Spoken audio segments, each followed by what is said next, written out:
So this ex is a sympathetic narcissist, and he was diagnosed by my son's therapist, actually. So one of the therapy sessions that my son had with him, they had me leave the room because my son wanted to discuss an issue that he had with his dad, and so I left the room and I went into this other room with another therapist that was actually shadowing my son's therapist. And so we were talking, and she started like asking me these questions about my ex, and I was just like, "Why are you asking me these questions?"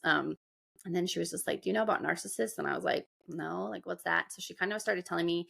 And then my son's therapist came into the room and shut the door. And he just, I'll never forget, just had this like insanely worried look on his face. And he shut the door behind him. And I was just like, oh my gosh, like what happened with my son? Right.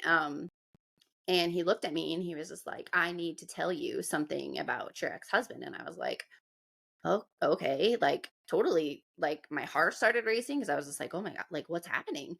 And he was just like, "Your ex-husband is a narcissist, like, and an extreme narcissist." And I was like, "Oh, like, she was just actually asking me questions about that." And he was just like, "Yeah, he's a sympathetic narcissist. You need to do your research and you need to figure out what they am. You need to read these books to help your son." And he's like, "But he is an extreme detriment to the emotional well-being of your child. They are psychopaths. They don't care about anyone other than themselves, and it's extremely detrimental to children. And if you need me to testify, I would suggest you go for full custody."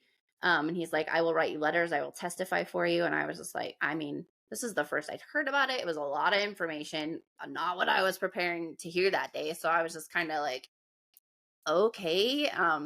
And we had already filed our paperwork and stuff, and he was just going to have every other weekend anyways. So again, because I didn't know everything about narcissists at this point in time, I was just like, "Oh, like every other weekend, like it should be fine." And like it wasn't. Like my son and him fought all the time, and I constantly had to be their mediator. And it just was a disaster.